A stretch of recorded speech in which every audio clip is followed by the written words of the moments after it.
नमस्कार मित्रों, काफी समय के बाद मैं एक बार पुनः आप सभी का लॉ एड ऑडियंडम के लैटिन मैगजीन सीरीज में आप सभी का स्वागत करता हूं। आज मैं आपके लिए जो लैटिन मैगजीन जो लेके आया हूं दैट इज वेरी शॉर्ट और लेकिन बहुत इंपॉर्टेंट है, और वो है आपका alibi. Very relevant from the point of view जो कि section 11 of the Indian Evidence Act के लिहाज से बहुत इंपॉर्टेंट माना गया है, राइट। एलिबाई होता क्या है? एलिबाई एक लैटिन टर्म है जो आपको बताता है कि the one who is charge with the crime, जिसपे क्राइम का चार्ज लगा हुआ है, वास्तविकता में वो एल्सवेयर था, कहीं और था। वो प्लेस ऑफ ऑक्यूरेंस पे नहीं था, घटना स्थल पे नहीं था, राइट।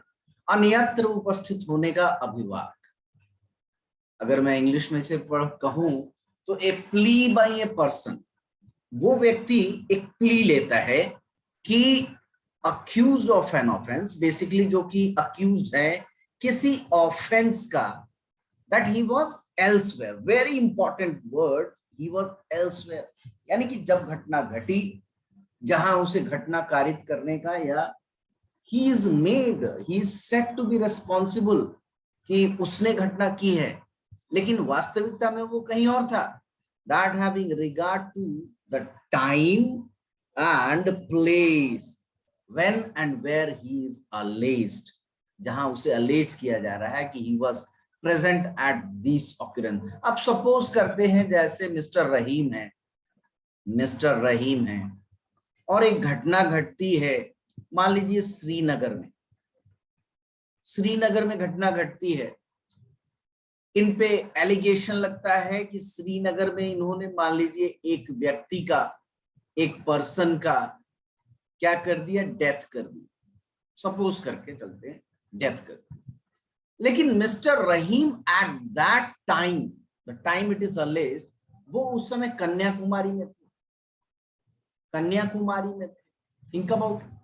अब सवाल ये आता है कि the time that having regard to the time and place when and where he is alleged to have committed the offense, he could not have been present. वास्तविकता में वो व्यक्ति कहां था? कन्याकुमारी था। जिस समय और जिस स्थान के बारे में जिक्र किया जा रहा है, स्थान यहाँ क्या अलेज किया जा रहा है? तो श्रीनगर, कि रहीम ने श्रीनगर में इस दिन इस समय में एक व्यक्ति की हत्या कर दी, लेकिन वास्तविकता में रहीम उस समय कन्याकुमारी में था।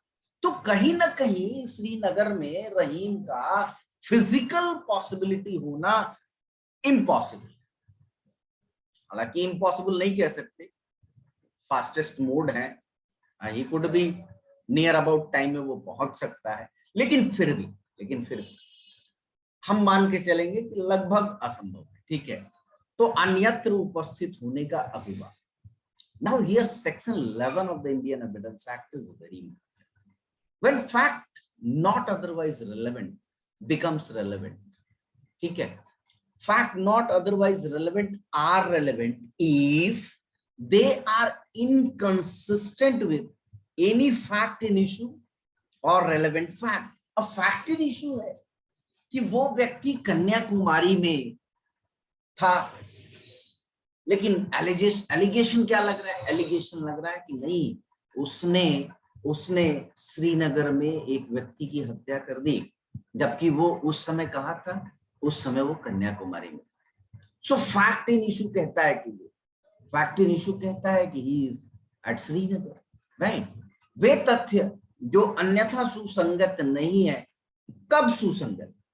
वे तथ्य जो अन्यथा सुसंगत हैं यदि वे किसी विवादायक तथ्य या सुसंगत तथ्य से असंगत हैं। What the point? तो यहां पे अच्छा, इसका दूसरा सब क्लॉज 11 सेक्शन 11 का सब क्लॉज 2 कहता है कि इफ बाय देमसेल्फ और in connection with other facts, या तो स्वयं से या फिर connection with other facts, they make the existence or non-existence of any fact in issue or relevant fact highly probable or highly improbable। अगर उसका श्रीनगर में होना पता चल जाए, एस्टैब्लिश हो जाए, बिकम्स हाईली प्रोबेबल। लेकिन अगर ये एस्टैब्लिश हो जाए कि वो कन्याकुमारी में था, then makes it highly improbable कि रहीम साहब कन्याकुमारी में थे और वो श्रीनगर में नहीं थे। तो श्रीनगर में उनका नहीं होना या श्रीनगर में उनका होना, that is highly improbable, that is highly. तो वे तथ्य जो अन्यथा सुसंगत नहीं है, कब सुसंगत है? वे तथ्य जो अन्यथा सुसंगत है यदि वे स्वयमेव या अन्य तथ्यों का अस्तित्व या अनस्तित्व अत्यंत अधिसंभाव्य या अनधिसंभाव्य बनाते, makes it highly probable, makes it highly improbable, right. The next is कुछ इलस्ट्रेशंस है जिसके माध्यम से इसको और स्पष्ट किया जा सकता है। The question is whether A committed a crime at Calcutta on a certain day। देखिए मैंने श्रीनगर और कन्याकुमारी का जिक्र किया है, लेकिन जो एविडेंस एक्ट में इलस्ट्रेशन है वो ये स्पष्ट कन्याकुमारी और लाहौर के सेंस में लेता है, ठीक है। Calcutta on certain day, the fact that on that day A was at Lahore is relevant. अब ये बड़ा ही रेलेवेंट फैक्ट बन जाता है। ये क्या बन जाता है? रेलेवेंट फैक्ट बन जाता है। The fact that near the time when the crime was committed, A was at the distance from the place where it was committed, which would render it highly improbable, though not impossible। वही word मैंने वो जो शुरू में वाक्य बोला कि impossible, क्योंकि फास्टेस्ट मोड आजकल बहुत अवेलेबल है, घंटे में आप लाहौर से कलकत्ता, कन्याकुमारी से आप पहुंच सकते हो। It is not impossible actually, right. That he committed it is relevant. तो दृष्टांत बड़ा इसको और स्पष्ट कर देता है कि क्या क ने किसी अमुक दिन कलकत्ते में अपराध किया, यह तथ्य कि वह उस दिन लाहौर में था सुसंगत है, एक रेलेवेंट फैक्ट है। यह तथ्य कि जब अपराध किया गया था उस समय के लगभग क उस स्थान से जहां की वह अपराध किया गया था कितनी दूरी पर था, कि क के द्वारा उस अपराध का किया जाना यदि असंभव नहीं है तो अत्यंत अनधि संभाव्य था, सुसंगत है, is a relevant fact, highly improbable. Lahore में बंदा है और कलकत्ता में उस पे ऑफेंस करने का चार्ज लग रहा है उस टाइम पे, जिस टाइम पे वो लाहौर में है, तो क्या वो प्ली ऑफ एलिबाई ले सकता है? बहुत अच्छे से ले सकता है, right. The question is whether A committed a crime, the circumstances are such that the crime must have been committed either by A, B, C, D। अब चार लोगों पे संभावना बन रही है कि इन्हीं चारों में से किसी ने क्राइम किया है। Now every fact which shows that crime could have been committed by no one else and that it was not committed by either B, C या D। तो B, C, D द्वारा तो नहीं किया गया, ये एस्टैब्लिश हो पा रहा है, लेकिन A के खिलाफ ऐसा कुछ नहीं मिल रहा। प्रश्न यह है कि क्या क ने अपराध किया है? परिस्थितियां ऐसी हैं कि वह अपराध क, ख, ग, घ में से किसी एक के द्वारा अवश्य किया गया हो, ठीक है। वह हर तथ्य जिससे यह दर्शित होता है कि वह अपराध किसी अन्य के द्वारा नहीं किया जा सकता था, वह ख, ग या घ में से किसी के द्वारा नहीं किया जा सकता था। अब यहाँ ख, ग, घ यानी कि बी, सी, डी द्वारा नहीं किया जा सकता था, ये एविडेंस आ रहा है, ठीक है। में से किसी के द्वारा नहीं किया गया था, एक रेलेवेंट फैक्ट है, एक सुसंगत तथ्य बनता है। कुछ जजमेंट्स देखेंगे। The very first judgment that is Darshan Singh versus state of Punjab, एक अच्छा जजमेंट इसके लिए एलिबाई के लिए माना जाता है। The word alibi means elsewhere. The plea of alibi is not one of the general exceptions, ये एक जनरल एक्सेप्शंस नहीं है, that is contained in chapter 4 of the IPC. It is a rule of evidence basically. तो ये evidence का rule है basically, recognized under section 11 of the Indian Evidence Act। However, plea of alibi taken by the defense is required to be proved only after the prosecution has proved its case against the accused। Now prosecution has to stand on its own leg, अपने पैरों पे खड़ा होना है prosecution को। अब जब prosecution ने सक्सेसफुली एस्टैब्लिश कर दिया कि yes mister Rahim has committed the crime, now he will give the defence that he was somewhere else, right? So in the present case, said condition is fulfilled. Said condition is fulfilled. Now coming to the next judgment, that is Vijay Pal versus State of Delhi.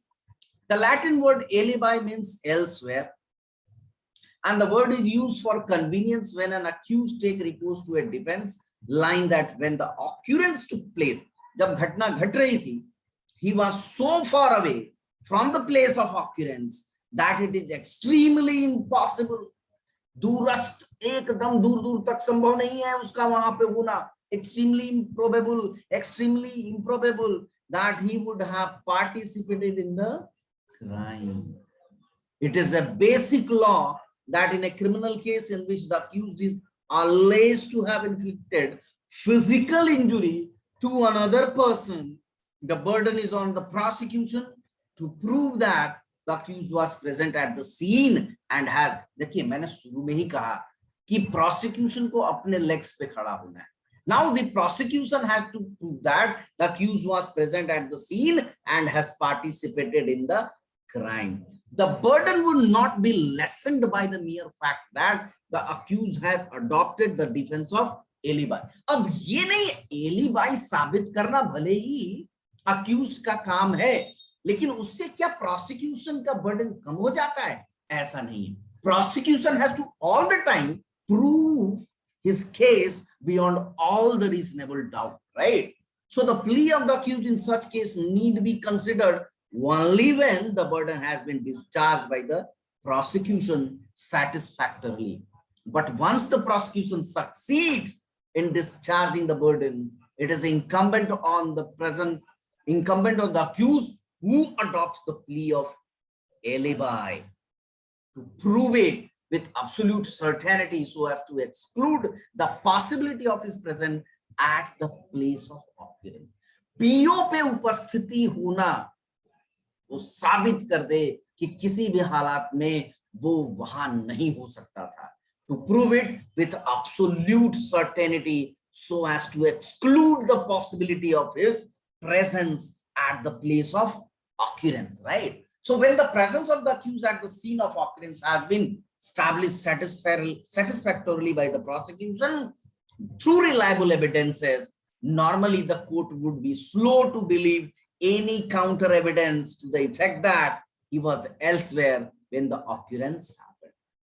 So जजेस का court का जो view रहता है कि अगर prosecution evidence clinching है, एकदम साफ साफ एस्टैब्लिश कर रहा है कि he was the one who has committed the crime at the place of occurrence, तो उससे डिविएट करने का स्कोप बहुत थोड़ा कम हो जाता है, right? But if the reasonable doubt regarding his presence at the scene when the occurrence took place, the accused would no doubt be entitled to the benefit of that reasonable doubt. अगर successful हो गया accused by means of plea of alibi, ये साबित करने में कि he was, एक संभावना पैदा कर दिया कि he was not there, तो क्या benefit of doubt accused को मिल जाएगा? Definitely he will get the benefit of doubt. So for that purpose, it would be a sound proposition to be let down that in such circumstances, the burden on the accused is rather heavy. Definitely, जहां prosecution अपना case prove करके खड़ा हो चुका है, it has stood on its own leg. Now the burden on the accused is very heavy, क्योंकि उसको फिर से पूरा क्रम्बल करना है, एक तरह से डाउट पूरे स्टोरी पे जो कि प्रोसिक्यूशन स्टैब्लिश कर चुका है उसको फ्लॉप करने का जिम्मा इस पे अब आ चुका है. So it is rather heavy, right? So it follows therefore that strict proof is required for establishing the plea of alibi. एक और केस, बहुत फेमस केस, दूधनाथ पांडे, जिसमें कि plea of alibi लिया गया था, was state of UP. The evidence of the defense witness has failed to establish the alibi. अब ये डिफेंस वाला पार्ट जिन्होंने alibi का plea लिया था, they have failed. Alibi of the appellant. The plea of alibi postulates the physical impossibility of the presence of the accused at the scene of offense by reason of his presence at another place. The plea therefore succeeds only if it is shown that the accused was so far away, इतना दूर था at the relevant time that he could not be present at the place where the crime was committed. But in the present case, the evidence of the defense witness accepting it at its face value is consistent with the appellant's presence at the factory at the appointed hour and half an hour later at to scene of offense. तो उसने जो alibi का plea लिया भी ना, तो ये नहीं बताया कि मैं उस शहर में नहीं, ये बताता है कि मैं उसी शहर में था लेकिन मैं किसी दूसरे जगह जिस समय घटना घट रही। तो ये हाईली इम्प्रोबेबल नहीं बना देता है कि आप वहां नहीं हो सकते। इट विल रादर सजेस्ट कि आप वहां हो सकते हो, अपने को बचाने के लिए कह रहे हो कि मैं यहाँ नहीं, उसी शहर में दूसरे जगह या दूसरी कॉलोनी में। It doesn't make sense. So short is the distance between the two points. दोनों पॉइंट्स जहां वो बताया, जहां प्लेस ऑफ ऑकरेंस था और जहां ये एलिबाई के तहत क्लेम कर रहा है कि I was not there, I was somewhere else, and that is the point, another point. So he could not succeed, right? So I think alibi के कॉन्सेप्ट को मैंने कहीं ना कहीं आपको समझा पाने में या आप तक वो पॉइंट पहुंचा पाने में मैं सक्सेसफुल रहा हूँगा।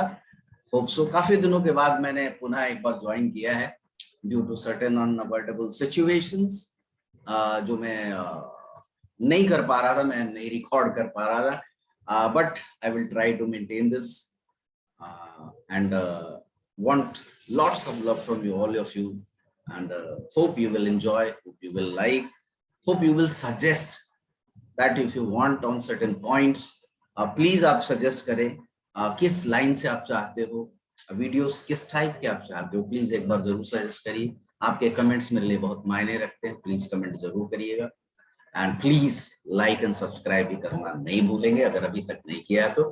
बहुत बहुत धन्यवाद, थैंक यू।